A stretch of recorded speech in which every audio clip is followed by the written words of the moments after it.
Haleluya, haleluya. Puji Tuhan Bapak Ibu Saudara yang dikasihi dan diberkati Tuhan dimanapun Anda berada.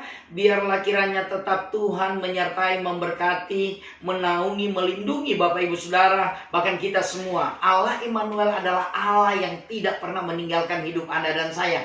Nah, pada saat ini saya akan berbicara tentang iman dan perbuatan. Sebab iman tanpa perbuatan pada hakikatnya mati. Berapa banyak kita orang percaya, orang Kristen merasa yang penting saya beriman kepada Yesus, yang penting saya percaya kepada Dia, maka saya selamat. Tapi tidak disertai dengan perbuatan-perbuatannya. Nah, saudara yang dikasih dan diberkati oleh Tuhan, jelas dalam Yakobus pasal yang kedua, ayat yang ke-14 hingga yang ke-26, di sana berbicara tentang iman tanpa perbuatan pada hakikatnya adalah mati. Nah, ada berapa banyak orang Kristen di dunia ini, yang penting saya percaya Tuhan, yang penting saya beriman kepada Dia, tapi perbuatannya bobrok, perbuatannya tidak sesuai dengan kebenaran firman Tuhan. Oke, dia pergi ke gereja, Anda dan saya pergi ke gereja, kita mendengar firman Tuhan, tapi setelah kita keluar gereja, kita tidak melakukan apa yang diperintahkan firman Tuhan. Maka Yakobus pasal 2 ayat 14 di sana dikatakan demikianlah firman Tuhan. Apakah gunanya saudara-saudaraku jika seorang mengatakan bahwa ia mempunyai iman,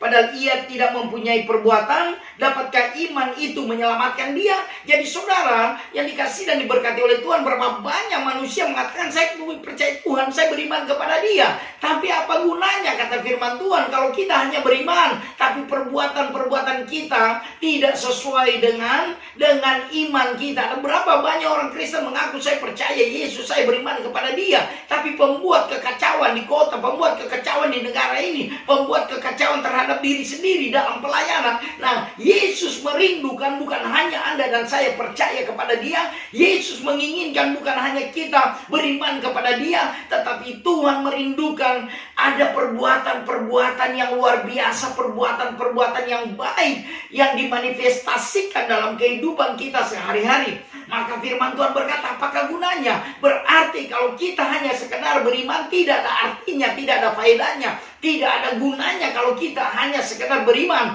tanpa perbuatan-perbuatan kita menyenangkan hati Tuhan, tanpa perbuatan-perbuatan kita menyenangkan sesama kita. Nah, saudara yang dikasih dan diberkati oleh Tuhan, kalau kita lihat di sini firman Tuhan sungguh luar biasa untuk mengingatkan hidup Anda dan saya bahwa imanlah sangat penting, perbuatan juga adalah sangat penting. Itu harus berjalan sejalan seimbang, saudara. Maka di dalam ayat 17 dikatakan demikian juga hanya dengan iman. Jika iman itu tidak disertai dengan perbuatan, maka iman itu pada hakikatnya adalah mati, saudara. Jadi kalau Anda hanya percaya, kita hanya percaya kepada Yesus Sang Juru Selamat, penebus dosa kita, tapi perbuatan kita jahat, pikiran kita jahat, hati kita jahat, bahkan tingkah laku kita jahat, melakukan kejahatan, kita melakukan hal tipu daya, melakukan hal yang tidak baik, merugikan orang lain, maka pada hakikatnya iman kita adalah iman yang tidak bergerak. Iman tanpa perbuatan adalah mati.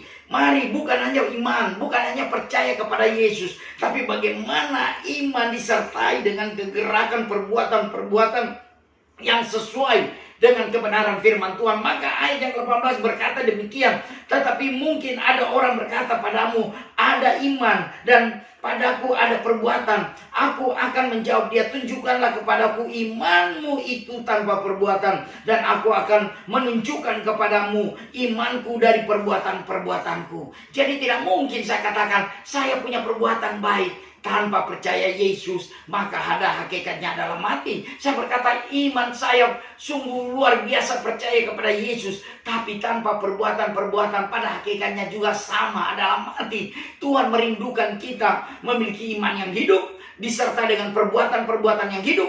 Maka itulah yang menyenangkan hati Tuhan di sorga, itulah yang menyukakan hati Tuhan di sorga. Maka Anda memiliki kehidupan rohani yang hidup, memiliki kehidupan rohani yang luar biasa, yang bergerak. Kenapa? Iman disertai dengan perbuatan-perbuatan.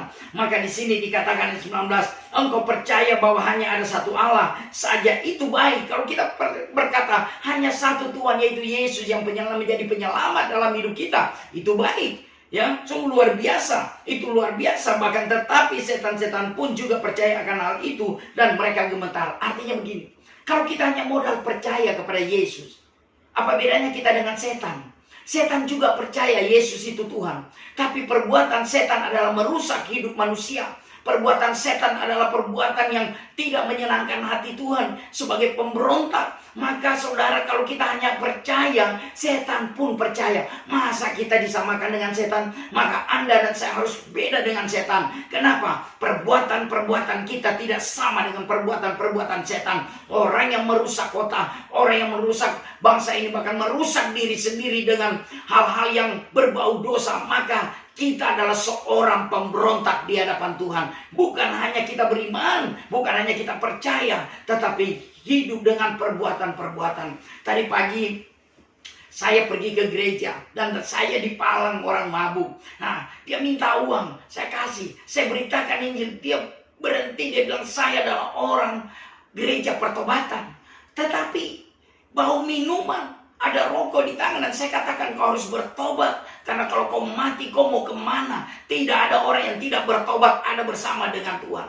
Di situ dia seperti merasa bersalah di hadapan Tuhan. Tuhan cari orang-orang yang rusak seperti ini. Bukan berarti Tuhan tidak mengasihi dia. Tuhan mengasihi dia, tetapi Tuhan mau pakai Anda dan saya, mengingatkan dia, membawa dia, menarik dia kepada jalan yang benar. Maka iman harus disertai dengan perbuatan-perbuatan. Nah, saudara dikasihi dan diberkati oleh Tuhan. Ayat 20 berkata demikian, hai manusia yang bebal, maukah engkau mengakui sekarang bahwa iman tanpa perbuatan adalah iman yang kosong? Kalau kita hanya beriman, hanya percaya kepada Yesus, tapi perbuatan kita jahat, kita adalah orang yang bebal, orang yang tidak tahu diri, orang yang kepala batu, orang yang tidak mau diatur, bebal, orang yang susah diatur, susah diingatkan dengan firman Tuhan. Kenapa? Dia cuma sekedar beriman, KTP-nya Kristen, dia terdaftar di satu organisasi gereja, dia beragama Kristen, tetapi perbuatannya merugikan orang lain. Kita mengambil barang orang lain, kita mencuri barang orang lain, kita merusak kendaraan orang lain, kita merusak rumah orang lain. Kita hanya sekedar beriman, tapi perbuatan kita adalah kosong. Kita cuma dengar firman, tapi kita tidak melakukan. Kita sama dengan setan yang hanya percaya Yesus, tapi perbuatannya merusak hidup manusia. Saya percaya kita sebagai manusia, sebagai orang yang percaya, tidak mau hidup kita dirusak. Maka saudara, kita kembali ke pribadi kita untuk kita mengoreksi diri, memperbarui kehidupan kita. Semua kita manusia adalah manusia yang berdosa, termasuk saya. Kita semua manusia adalah pernah berbuat kejahatan, termasuk saya. Kita semua manusia pernah berbuat dosa, termasuk saya. Tapi Tuhan rindu hari ini kalau engkau mendengarkan firman Tuhan, Tuhan rindu kita berbalik ke jalan yang benar. Kita berbalik ke jalan Tuhan, bukan hanya percaya, tetapi kita mendengar dan melakukan firman Tuhan, menghidupi firman Tuhan, berjalan di atas jalan kebenaran firman Tuhan. Dan ayat yang ke-21 berkata, bukankah Abraham bapa kita dibenarkan karena perbuatan-perbuatannya ketika ia mempersembahkan Ishak anaknya di atas mezbah? Kamu lihat bahwa iman bekerja sama dengan perbuatan-perbuatan, dan oleh perbuatan-perbuatan itu iman menjadi sempurna. Sungguh luar biasa. Abraham adalah bapa segala orang percaya. Waktu dia sebelum bertobat, dia belum diubahkan oleh Tuhan, dia masih Abraham. Sempat dia juga seperti menjual istrinya, tetapi saudara, cuma karena ketakutan, karena istrinya yang cantik, dan dia berbohong di sana. Dia katakan itu adiknya, sampai raja mengambil istrinya menjadi istri raja, dan raja beserta kerajaan mengalami hal yang tidak baik daripada Tuhan. Disitulah Abraham membawa kembali istrinya. Satu hal yang saya mau beritahu, Abraham pernah buat salah, tapi setelah dia bertobat, dia mengalami satu perubahan. Bahkan dia mulai percaya kepada Yesus, dan disertai dengan perbuatan-perbuatan yang luar biasa. Tuhan meminta anaknya untuk dipersembahkan. Dia rela. Kenapa? Disertai perbuatan. Bukan hanya percaya, bukan hanya beriman, tapi disertai dengan perbuatan-perbuatan. Siapa yang tidak berdosa? Siapa yang tidak pernah berbuat salah? Kita semua manusia telah berbuat dosa, kata Alkitab, dan telah kehilangan kemuliaan Allah. Tapi kasih Allah, karena begitu besar kasih Allah akan dunia ini, sehingga ia mengaruniakan anaknya yang tunggal, supaya setiap orang yang percaya kepadanya tidak binasa, melainkan beroleh hidup yang kekal. Betapa luar biasanya Tuhan memberikan kasih-Nya dalam hidup Anda dan saya. Dan kerinduan Tuhan kita bukan hanya beriman, tapi hidup kita menjadi berkat bagi banyak orang. Haleluya, haleluya. Ayat 23 katakan, dengan jalan demikian genaplah nas yang mengatakan, lalu percayalah Abraham kepada Allah, maka Allah memperhitungkan hal itu kepadanya sebagai kebenaran. Karena itu Abraham disebut sahabat Allah. Luar biasa.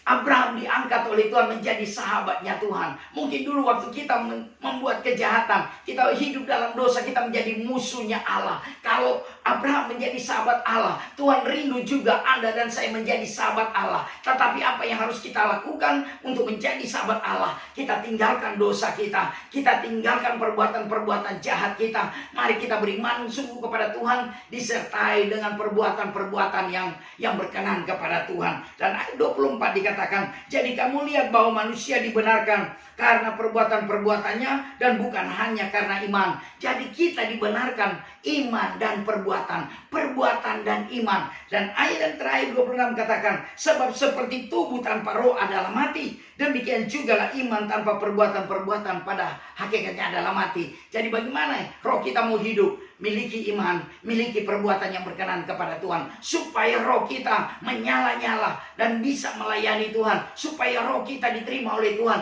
Miliki iman dan miliki perbuatan yang berkenan kepada Tuhan. Bukan hanya kita suka mendengar ini khotbah yang luar biasa, ini bukan hanya kita suka mendengar firman Tuhan yang enak didengar di gereja, tapi kita keluar dari pintu gereja, kita tidak melakukan firman Tuhan. Tapi apa yang tercatat dalam Alkitab, mari kita sebagai orang yang percaya, mari kita sebagai orang yang beriman, disertai perbuatan-perbuatan yang luar biasa. Saya percaya waktu kita beriman kepada Tuhan dan disertai dengan perbuatan-perbuatan yang baik, maka dunia ini akan aman, maka kota ini akan aman, maka tanah Papua ini juga akan aman. Tanah di seluruh dunia ini akan aman. Kenapa? Karena kita beriman kepada Tuhan yang hidup dan disertai dengan perbuatan-perbuatan yang benar, yang tidak ada kebencian, yang tidak ada iri hati, yang tidak ada pertengkaran, dan tidak ada kekacauan. Tetapi yang hanya ada adalah sorga di dalam hidup Anda dan saya. Saya percaya Tuhan Yesus memberkati kita semua dimanapun Anda dan saya berada. Hidupi firman Tuhan dalam iman kita kepada Yesus Kristus. Haleluya. Tuhan Yesus berkati. Haleluya. Amin.